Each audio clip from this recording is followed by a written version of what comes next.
Lo primero, muchas gracias por invitarme a estar aquí con esta presentación y encantados de colaborar en la diseminación del proyecto.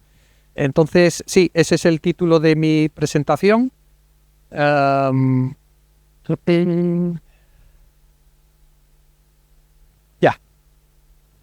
Entonces, sí, yo trabajo para Apromar. Apromar somos la Asociación Empresarial de Acuicultura en España, que probablemente conozcáis. Llevamos trabajando desde 1986, eso quiere decir que este año cumplimos 40 años de trabajo, lo cual está bien, vamos avanzando con la acuicultura española. Apromar nos encargamos de representar tanto la acuicultura continental en los ríos como marina. Empezamos como marina, pero fuimos evolucionando y ahora todas las acuiculturas que se hacen en España, principalmente peces, pero en realidad cualquier otra, salvo los mejillones que quedan en una categoría diferente. Pero los demás sí, y la variedad de especies, pues ya sabéis que en España tenemos una enorme diversidad de tipos de acuicultura, especies de acuicultura y todo lo demás. Entonces, lo que voy a presentar hoy es una iniciativa que pusimos en marcha desde Apromar hace algunos años, y que nos dimos cuenta que la acuicultura debía adaptarse a los nuevos retos que nos impone el cambio climático. Lo cual quiere decir, en esencia, que lo que hemos venido haciendo durante muchos años no va a servir para el futuro. Sirve un poco, pero tenemos que cambiar muchas cosas. En ingeniería, en prácticas, en cómo gestionamos la salud animal, la salud de los peces. O sea, es un reto importante en el que todavía hoy estamos simplemente atisbando las situaciones nuevas que vamos a tener en los próximos años.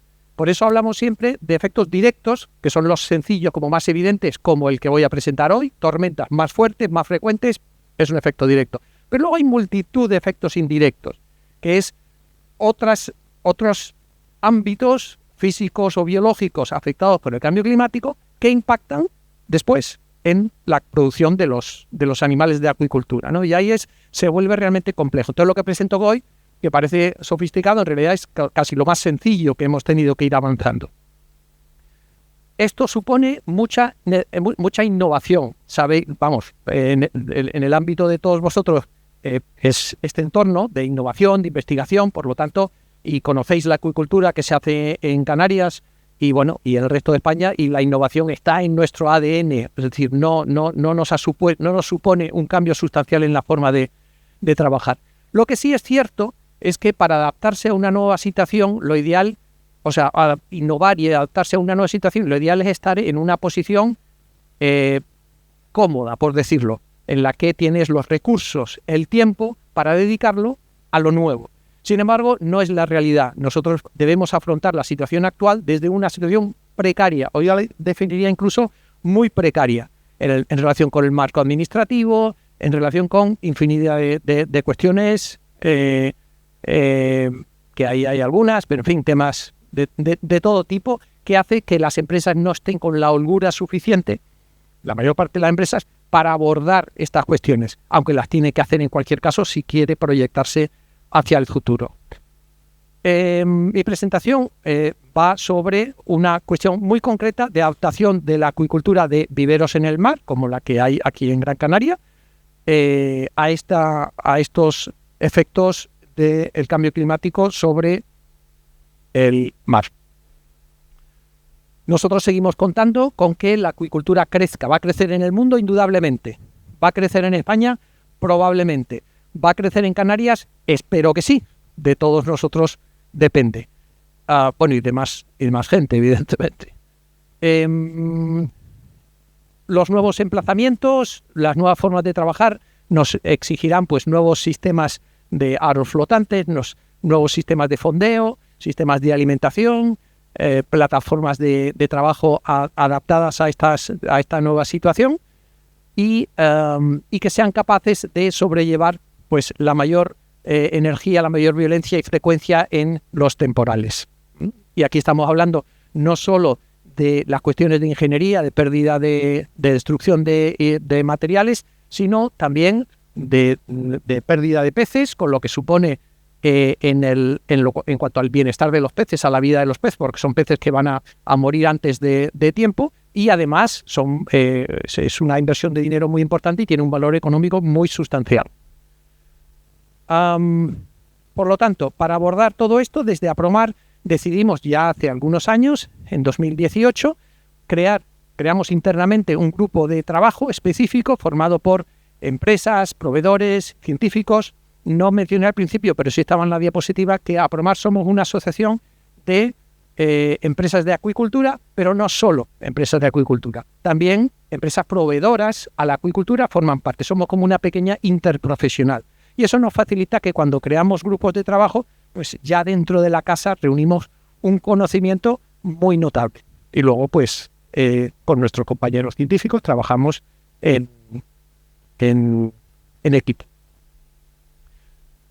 Eso lo que hicimos fue trabajar sobre criterios de diseño, cómo se calcula, cómo se construye, cómo se instala y cómo se mantienen las granjas marinas en viveros flotantes, y para darle un mayor rigor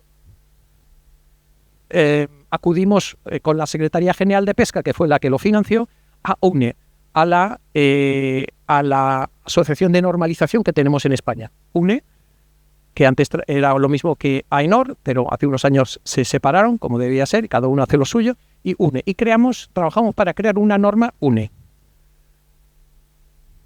Esta norma está dirigida a las empresas de acuicultura, pero también a los proveedores, lógicamente, que van a poner esas instalaciones, diseñarlas, construirlas y ponerlas al servicio para que la puedan utilizar esas empresas. Pero no son los únicos interesados, no son los únicos, además, que nosotros queremos que sepan sobre esto. Por ejemplo, las empresas de seguros, y hay otros ámbitos en los que les resulta relevante poder garantizarse que se ha puesto el máximo esfuerzo posible en la seguridad y la pervivencia de estas estructuras. Nunca se empieza de cero, lógicamente, se puede, pero es una pérdida de tiempo. Entonces nosotros nos basamos en otras normas que existen en países que van por delante de nosotros en lo que tiene que ver con la normalización. No es que sean más listos, pero sí tienen más dinero, son sectores más grandes y tienen más capacidad para poner en marcha esta cosa. Entonces, ISO, bueno, en Noruega había ya una norma, en Escocia también, e ISO había creado una norma muy parecida a la nuestra, de granjas marinas, diseño y operación, y ahí están. Tampoco, a partir de ahí tampoco se empieza, no se crea todo, porque claro, estamos hablando de materiales, estructuras, entonces ahí hay una serie de normas UNE ISO, por eso estuvo bien trabajar con UNE, porque ellos tienen su biblioteca, tienen su conocimiento, han trabajado en normas porque tienen que ver con redes de pesca, con cuerdas, con estructuras como para extracción de petróleo, para gas. Entonces, sobre todo esto, construimos. Entonces fue bastante más fácil de lo que aparentemente pudiera parecer. Voy a explicar el contenido de la norma. No me voy a extender mucho porque está ahí.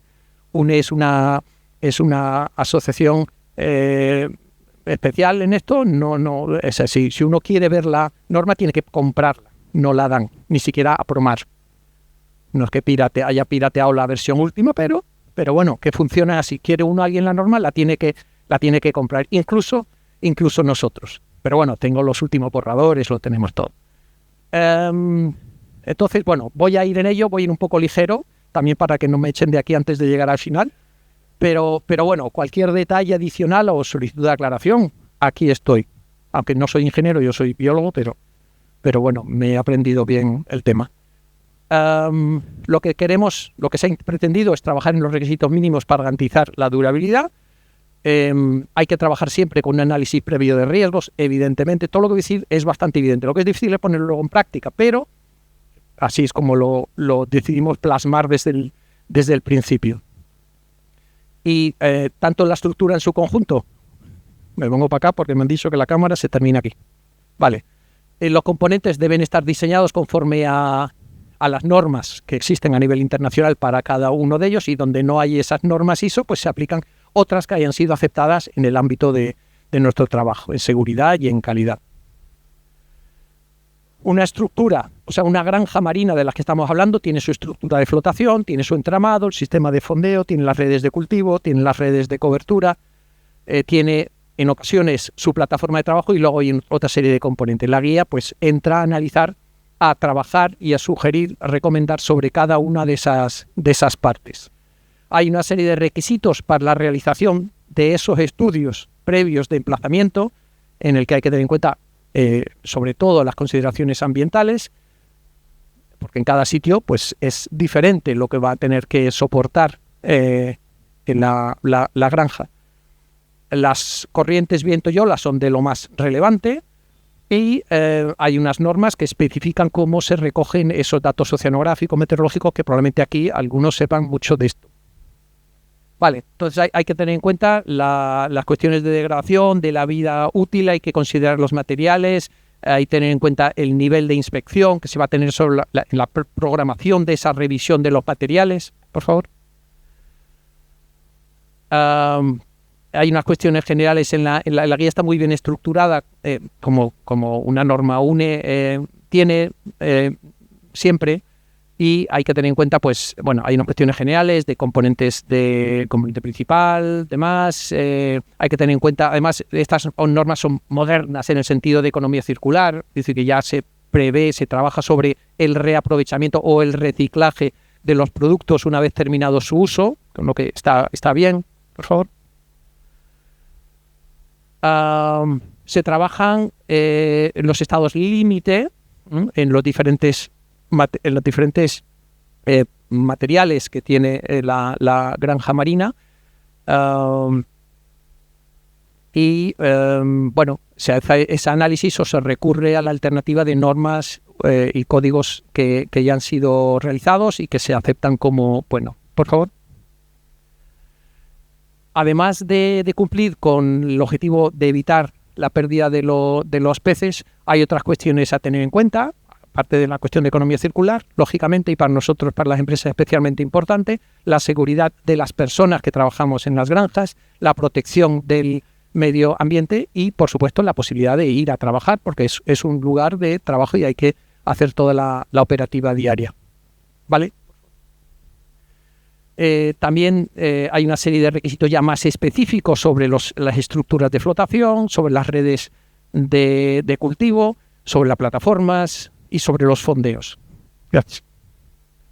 Las corrientes, bueno, afectan a todo, afectan el diseño, afectan la construcción, afectan el mantenimiento de un montón de maneras diferentes y, bueno, las corrientes además son diferentes a diferentes profundidades y cuando coexisten pues con olas, pues el perfil pues cambia, se producen diferencias, entonces hay que tener en cuenta pues esa velocidad de corriente y cómo se miden las corrientes. Los dibujitos no tienen que ver con el texto, pero por ponerlo más bonito.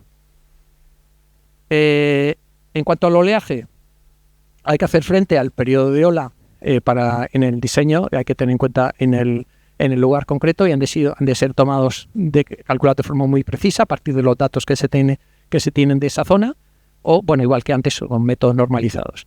Y tenemos en cuenta pues el oleaje inducido por el viento, el de mar de fondo y la modelización del oleaje. En relación con la batrimetría, hay que realizarla y tener en cuenta el fondo, qué tipo de fondo tiene, y también pues cualquier tipo de irregularidad que pueda existir. Todo lo que tiene que ver con el agua, de temperatura, salinidad, oxígeno, hay que estarlo midiendo y monitorizando pues con la intensidad que sea necesaria en función del proyecto. Y la norma termina, pues lógicamente, con la bibliografía para que cualquier persona pueda acudir a ella, y tiene una serie de anexos muy interesantes con una plantilla de informe para el estudio de la localización de la granja marina. Hay un anexo de disposiciones legales que aplican, lógicamente va evolucionando con el tiempo el marco legal y mucho, y la guía pues no se actualiza todos los años. Cada norma si miráis siempre al final tiene un año. En este caso no hemos hecho ninguna nueva. Y luego hay un anexo con cómo convertir, para facilitar cómo convertir los tamaños de las mallas de las redes según el tipo de cuadrícula que tenga. Por favor. Bueno, la conclusión es que a día de hoy en nuestro sector es pequeñito. El sector de la acuicultura marina en viveros, o sea, acuicultura en el mar, en España es pequeño. El número de empresas es muy reducido, casi se cuentan con los dedos de una mano. Y esto nos diferencia mucho de lo que hay en Noruega, por ejemplo, donde hay un sector muy grande con muchas empresas. Y desde Apromar lo que hemos visto es que la norma no ha tenido el mismo impacto de uso que en países como Noruega o como Escocia, porque uno allí va, pues si una empresa va a pedir un préstamo, va a hacer asegurar, ¿tiene norma UNE? Sí, no, tal, y le sirve. Aquí, poco, que yo sepa. Y precisamente porque hay pocas empresas, todos sus sistemas de diseño, de construcción de los viveros son muy confidenciales, forman parte de la competitividad propia, ¿no? Eso quiere decir que ni siquiera Apromar los conocemos. O sea, para cada empresa es muy secreto, muy propio, y además muchas se construyen sus propias instalaciones, tienen sus propios ingenieros, tiene sus compras, que decir, no es ir a un proveedor y que le dé llave en mano la estructura. Entonces, no quiero decir que no se esté utilizando la norma, quiero pensar que sí, pero se extraen conceptos de la norma, no se hace la norma y además se certifica uno con AENOR o con otra certificadora en base a esta norma hasta donde yo sé. Pero bueno, para Apromar como asociación lo que sí es muy relevante es la importancia de entender y valorar lo que es trabajar juntos para afrontar juntos como sector un reto que en principio es como precompetitivo, es decir, como son pocas empresas, pues sí marca diferencia, pero tenemos entre todos que solucionar un problema que afecta a todos, porque la acuicultura marina en España es como esto, en medio del mar, no es como Noruega, no es como Grecia, no es como Turquía. Entonces, cada vez más vemos en Apromar el valor de la cooperación, no solo en esto que hemos hecho, sino en cualquier otro ámbito, como comunicación, que hacemos mucho, como otras innovaciones técnicas, siempre estamos haciendo muchos proyectos diferentes, o en el bienestar de los peces. Entonces, esa cultura de cooperación se ha ganado en Apromar bueno, llevamos 40 años, poco a poco, todos madurando, la propia asociación, y hoy pues nos permitió hacer esto, aunque esto sea de 2019, 2019. Por favor. Y ya termino. AENOR, bueno, por si queréis algo de ellos, ahí están. Existe un comité técnico de acuicultura, que presido. Quiero decir que cualquier necesidad que tiene el sector de normalización, tenemos una puerta abierta allí. Es decir, hay un comité de acuicultura y podemos hacer lo que en cada momento podamos necesitar. Y la última diapositiva. Y ya con esto cierro, espero que haya parecido interesante la presentación. Y a propósito he incluido una foto de una preciosa lubina ahí en reconocimiento del asesinato de 1 millón de lubinas que sufrimos aquí y que bien merece que todo el mundo lo sepa y lo reconozca. Gracias.